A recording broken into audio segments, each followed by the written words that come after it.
کسی T we talk show میں anchor نے اپنے کروڑوں پتی مہمان سے سوال پوچھا، زندگی میں آپ کو حقیقی خوشی کب اور کیسے ملی؟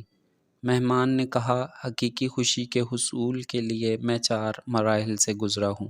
دنیا کی ہر من پسند چیز کو پا لینا، دنیا کی مہنگی سے مہنگی چیز حاصل کر لینا، لیکن میں نے دیکھا کہ ہر چیز کی تاثیر وقتی ہے۔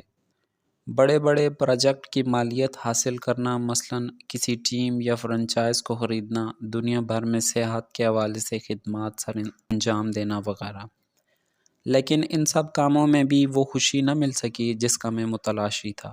مجھ سے ایک دوست نے کہا کہ معذور بچوں کے لیے وہیل چیئر خریدنے میں مدد کروں۔ میں نے فوراً دوست کی بات مان لی کہ ضرور اس کار خیر میں حصہ لوں گا۔ دوست نے اصرار کیا میں اس کے ساتھ جاؤں اور بچوں کو یہ تحفہ بذات خود پیش کروں۔ میں نے بچوں کے چہرے پر انتہائی خوشی دیکھی۔ بچے کرسیوں پر بیٹھ کر خوشی سے جھوم رہے تھے، ہنسی خوشی کے ساتھ ادھر ادھر گھوم رہے تھے۔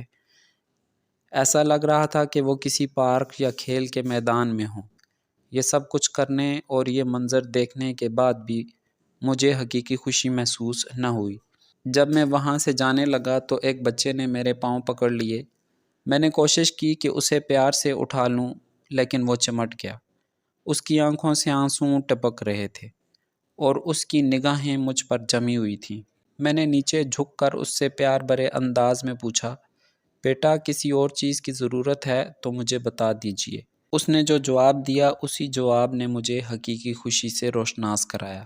کہنے لگا، میں تمہارے چہرے کے خد و خال یاد کرتا ہوں تاکہ جنت میں ملتے ہی تجھے پہچان سکوں اور اپنے رب کے سامنے ایک بار پھر تمہارا شکریہ ادا کر سکوں۔ مقام عبرت یہ ہے، کوشش کریں کہ ہمیشہ ان لوگوں میں آپ کا شمار ہو جن سے ملنے کی تمنا قیامت والے دن بھی لوگ کریں، تاکہ وہاں رب کے حضور بھی ان کا شکریہ ادا کریں۔ ان لوگوں میں سے نہ ہوں جن سے قیامت والے دن بھی لوگ جھگڑا کرنے کی تمنا کریں اور ان سے بدلہ لینے کے لیے قیامت کا انتظار کریں۔ جزاک اللہ۔